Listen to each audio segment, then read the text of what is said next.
Assalamualaikum warahmatullahi wabarakatuh. Perkenalkan, nama saya Putri Olivia dengan NIM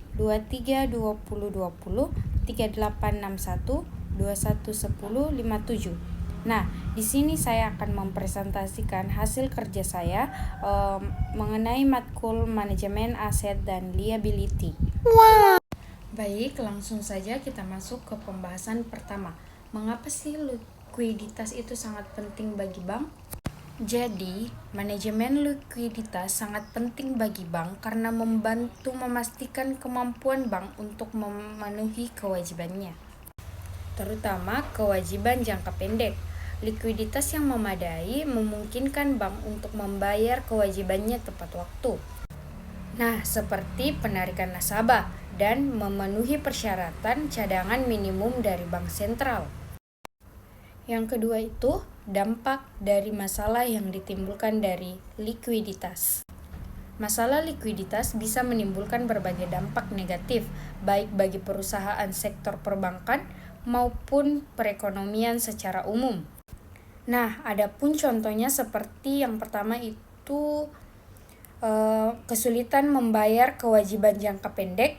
Yang kedua, menurunnya kepercayaan investor kepada kreditur. Yang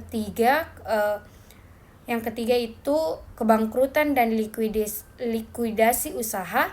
Yang keempat, terganggu operasional perusahaan. Yang kelima, penyebaran resiko sistematik. Dan yang keenam itu turunnya nilai aset.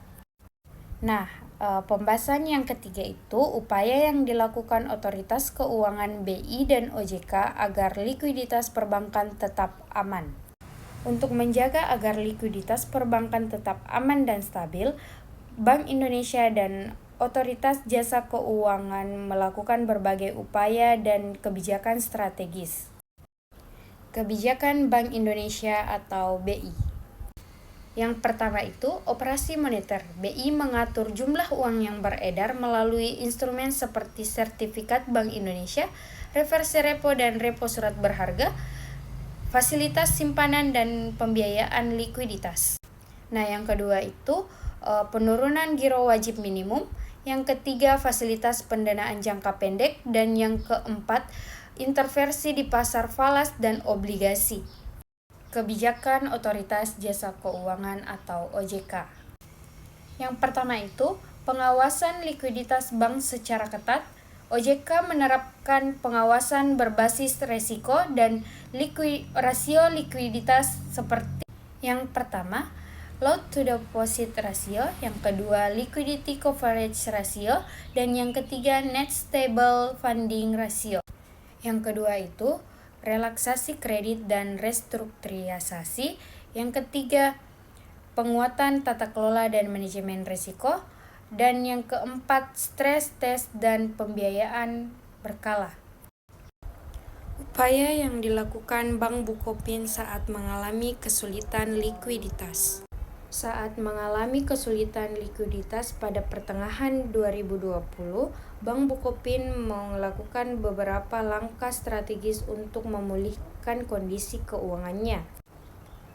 Pembatasan penarikan dana nasabah, pendampingan teknis dari BRI, injeksi modal oleh KB Kokming Bank, dan persetujuan right issue oleh OJK.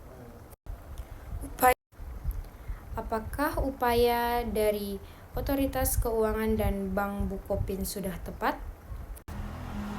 Ya, menurut saya upaya dari Otoritas Keuangan dan Bank Bukopin sudah tepat karena dilakukan secara tepat dan terkoordinasi.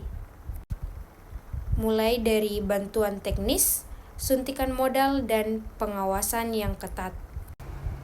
Langkah-langkah ini berhasil memulihkan likuiditas dan menjaga kepercayaan nasabah.